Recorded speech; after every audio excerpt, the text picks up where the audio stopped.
Five more books that change the world. Number 5. On Liberty, John Stuart Mill. On Liberty is a philosophical work by 19th-century English philosopher John Stuart Mill, first published in 1859. To the Victorian readers of the time it was a radical work, advocating moral and economic freedom of individuals from the state. Perhaps the most memorable point made by Mill in this work, and his basis for liberty, is that over himself, over his own body and mind, the individual is sovereign.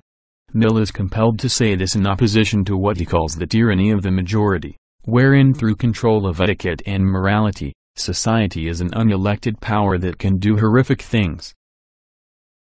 Number 4. The Republic, Plato. The Republic is a Socratic dialogue by Plato, written in approximately 380 BC. It is one of the most influential works of philosophy and political theory, and Plato's best-known work. In Plato's fictional dialogues the characters of Socrates as well as various Athenians and foreigners discuss the meaning of justice and examine whether the just man is happier than the unjust man by constructing an imaginary city ruled by philosopher kings. Number 3. Lady Chatterley's Lover, D.H. Lawrence. Lady Chatterley's Lover is a novel by D.H. Lawrence written in 1928.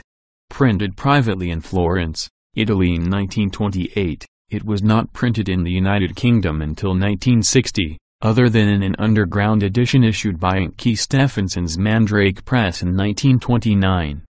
Lawrence considered calling this book Tenderness at one time and made significant alterations to the original manuscript in order to make it palatable to readers. It has been published in 3 different versions. The publication of the book caused a scandal due to its explicit sex scenes, including previously banned 4-letter words and perhaps because the lovers were a working-class male and an aristocratic female. Number 2. The Canterbury Tales, Geoffrey Chaucer. The Canterbury Tales is a collection of stories written by Geoffrey Chaucer in the 14th century, 2 of them in prose, the rest in verse. The tales, some of which are originals and others not, are contained inside a frame tale and told by a collection of pilgrims on a pilgrimage from London Borough of Southwark to visit the shrine of St. Thomas Becket at Canterbury Cathedral. The Canterbury Tales are written in Middle English. Although the tales are considered to be his magnum opus, some believe the structure of the tales is indebted to the works of the Decameron, which Chaucer is said to have read on an earlier visit to Italy. Number 1. Geographia, Ptolemy. The Geographia or Geography is Ptolemy's main work besides the Almagest. It is a compilation of what was known about the world's geography in the Roman Empire of the 2nd century.